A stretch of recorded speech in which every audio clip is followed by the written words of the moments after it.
Assalamualaikum warahmatullahi wabarakatuh. Selamat pagi Waalaikumsalam anak-anak.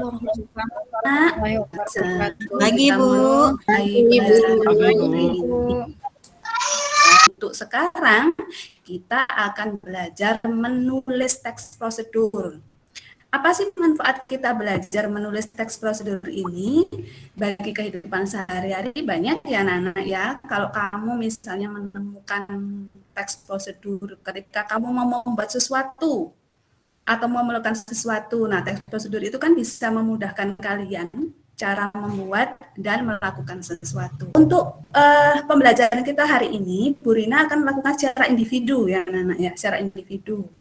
Jadi kamu akan yang pertama kita akan melihat tayangan PPT, ada materi yang sebenarnya materi yang sebelumnya ya. Nanti kita akan berdiskusi bersama tentang isi materi yang ada di PPT. Kemudian kalian akan mencermati sebuah video tentang pembuatan makanan tradisional di Jawa Timur. Dan kalian membuat secara individu sesuai struktur, unsur kebahasaan dan isi. Kemudian yang terakhir kalian akan presentasi, satu atau dua siswa nanti akan Bu Rina minta untuk melakukan presentasi. Untuk penilaian anak-anak, hari ini penilaiannya Bu Rina masih tetap sama ya, ada penilaian sikap. Sikap yang dinilai itu karena hari ini individu, yang dinilai adalah mandiri dan juga tanggung jawab bagaimana kalian menulis teks prosedur. Di keterampilannya anak-anak menulis, yang Bu Rina nilai ada 3 nanti ya. Yang pertama, berdasarkan strukturnya, kamu harus menulis teks prosedur secara lengkap, berarti sesuai struktur. Kemudian yang kedua, sesuai kaidah kebahasaan. Dan yang terakhir, anak-anak tanda baca dan juga ejaan, di mana kamu menempatkan titik, di mana kamu di bagian struktur ini, apakah ada yang ditanyakan? Tentang struktur pendahuluan atau tujuan, alat dan bahan, langkah-langkah dan penutup, ada yang ditanyakan? Saya, Bu. Oh iya, Ratna. Ya, silakan Ratna tanya. Bagaimana ciri bahasa yang digunakan pada struktur pendahuluan ataupun tujuan, Bu? Ya, pertanyaan yang bagus ya dari Ratna. Di situ apa ciri bahasa yang digunakan di pendahuluan? Kan Anis jawab pertanyaan dari Ratna ya. Apa ciri bahasa dari pendahuluan? Menurut saya menggunakan kalimat yang menarik perhatian, Bu. Oh ya, benar sekali. Ini kan sudah dibahas ya. Jadi, ciri bahasa dalam pendahuluan itu biasanya menggunakan bahasa yang menarik perhatian. Perhatiannya siapa ya orang yang membaca teks prosedur tersebut? Ada yang ditanyakan tentang materi ini? Novi, silahkan. Ada pertanyaan, Novi? Iya, Ibu, saya ingin bertanya, apa ya, Bu, contohnya penggunaan kata keterangan cara dan alat? Oh ya, ada yang bisa mencontohkan anak-anak ini Novi tanya. Penggunaan kata keterangan cara sama alat itu contohnya seperti apa? Oh ya, ini Ratna. Ayo Ratna silahkan menjawab pertanyaan Novi. Bagaimana penggunaan kata keterangan cara dan alat?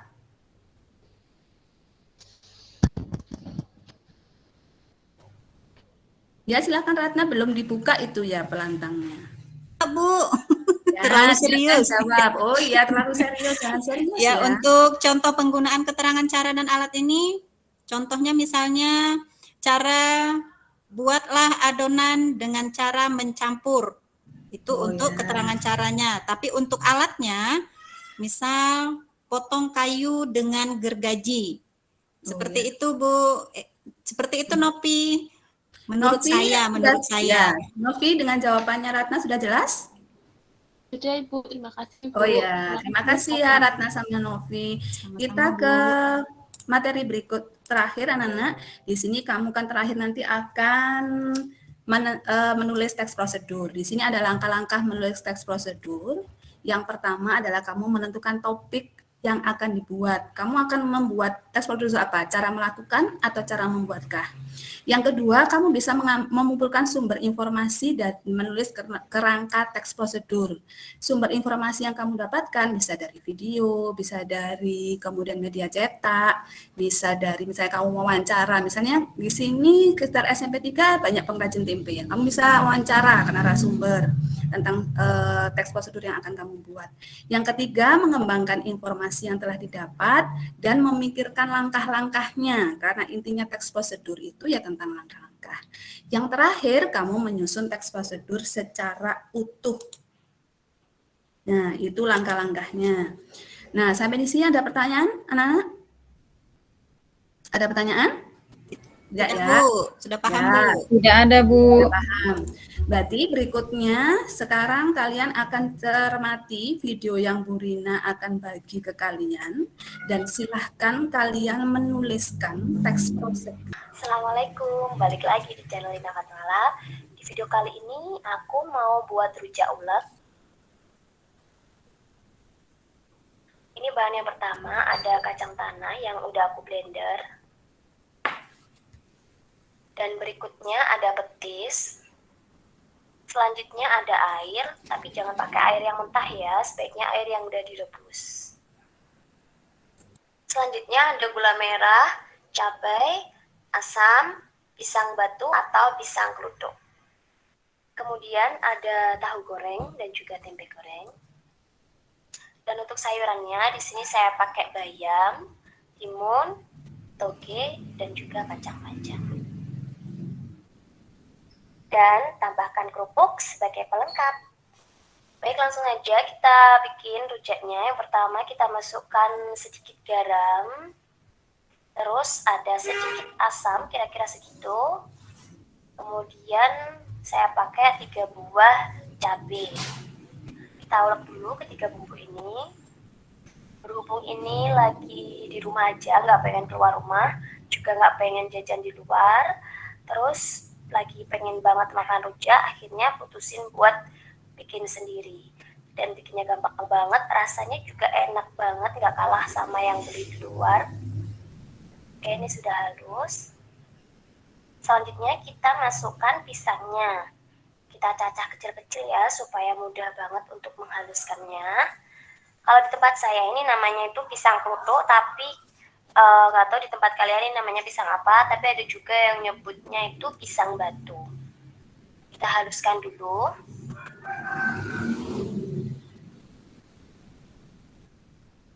Berikutnya kita masukkan gula merahnya. Kita pakai secukupnya aja. Kita haluskan kembali sampai benar-benar halus. Masukkan petisnya. Kita pakai 3 sendok makan. Ini untuk takaran 1 porsi ya. Kalau misalnya kalian pengen bikin langsung 2 porsi, tinggal kalikan 2 aja. Kita ulek lagi.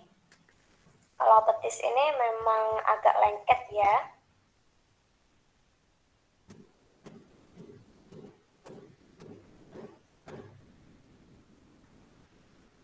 Untuk airnya ini pertama saya kasih 4 sendok makan, tapi berhubung kurang akhirnya saya tambah 1 sendok lagi, jadi total ada 5 sendok makan.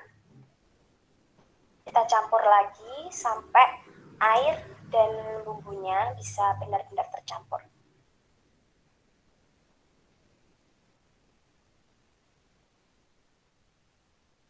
Setelah itu kita potong tahunya, potong sesuai selera aja. Kemudian potong juga tempenya. Ini saya pakai 1 buah tempe dan juga 1 buah tahu ya. Kemudian masukkan bayam, toge, kacang panjang, dan juga timun. Kita campur rata.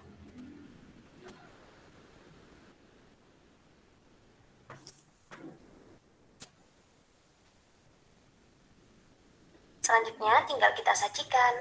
Nah, sudah anak ya mencermati videonya, silahkan kalian menulis teks prosedur tentang cara membuat rujak ulek. Saya beri waktu 5 menit ya, cukup. Sambil mengerjakan, kalian mungkin kalau misalnya ada pertanyaan, bisa langsung angkat tangan, kemudian bisa kita diskusikan bersama-sama apa kesulitan kalian ketika menulis teks prosedur. Silakan ya, Nana. Waktunya 5 menit kalian mengerjakan teks prosedur. Bagaimana? Sudah selesai ya? Sudah selesai menulis teks prosedur? Ya. Udah, Bu. Bu Rina akan kita presentasi ya, saatnya kalian mempresentasikan hasil. Remove saja, saya ajak lagi ya.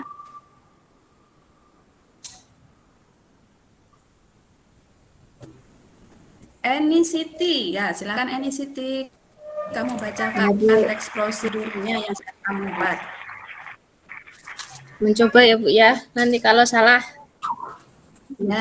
Oh, ini sudah pintar Pak. jangan dihukum Pak. Oh, tidak pernah memberikan. Ya, silahkan. Cara membuat rujak ulek. Rujak ulek merupakan makanan tradisional dari Jawa Timur. Rasanya sangat enak dan juga murah. Kita juga bisa membuatnya sendiri di rumah. Bahan untuk membuat rujak ulek juga gampang kita cari. Alat dan bahan. Alatnya ada cobek, ada pisau, dan ada ulekan tentunya Bu. Kemudian bahannya ada kacang tanah yang sudah di blender, garam, petis, air matang, gula merah, cabai disesuaikan tadi 3 buah kalau tidak salah ya Bu ya. Asam, pisang kelutuk, tahu, tempe, bayam, ada tauge, timun, kacang panjang, dan kerupuk. Langkah-langkah membuat rujak ulek 1. Uleklah garam, asam, dan cabai sampai halus. Yang kedua, masukkan pisang kelutuk yang telah dicacah, kemudian haluskan bersama bumbu. Langkah ketiga, beri gula merah secukupnya, campur hingga halus. Langkah keempat, masukkan 3 sendok petis. Langkah kelima, beri 3 sendok air matang. Langkah keenam, potong tahu dan tempe sesuai selera. Langkah ketujuh, tambahkan sayuran. Langkah kedelapan, campur semua bahan dan sajikan dalam piring. Langkah ke-9, tambahkan kerupuk. Mudah bukan? Selamat mencoba. Ya, terima kasih Eni. Tepuk tangan ya buat Eni yang sudah membacakan hasil tulisannya. Ada yang mau menanggapi teks prosedur yang sudah dibacakan Eni sama Depika, Nana? Ada yang mau menanggapi? Yayan, tadi yang sempat ke kamar mandi tadi, mau menanggapi bagaimana teks prosedur yang sudah dibuat temanmu Eni sama Depika? Silakan Yayan, beri tanggapan atau komentar. Ya Bu, teks prosedur yang tadi disajikan itu sudah lengkap unsur-unsurnya, mulai dari pendahuluannya sampai pada penutup, Ibu. Oh iya, kan ya Nana, tadi kita sudah belajar menulis teks prosedur yang sudah ditulis sama Eni sama Depika, dan Bu Rina yakin yang sudah ditulis oleh semua anak-anak di sini itu sudah benar. Tadi sesuai strukturnya, yaitu ada pendahuluan, ada alat dan bahan, ada langkah-langkah, dan ada penutup. Bagaimana Bu Rina biar tahu apakah kamu tadi pembelajaran kita hari ini paham atau tidak? Silahkan kalian ke kolom chat. Bu Rina di situ sudah mengirimkan link untuk pesan tempel atau sticky note ya. Silakan menuliskan nama, kemudian yang sudah paham dari pembelajaran kita hari ini apa, yang belum paham apa. Tadi sudah ya, Eni sudah sederhana. Ya, baiklah anak-anak, untuk pelajaran hari ini kita bisa simpulkan bahwa untuk menulis teks prosedur itu harus sesuai dengan struktur, unsur kebahasaan, dan juga tanda baca. Untuk pelajaran berikutnya, kita akan belajar tentang teks laporan hasil observasi. Yang pertama dulu nanti kita akan mengidentifikasi informasi pada teks laporan hasil observasi. Sekian pelajaran hari ini, silahkan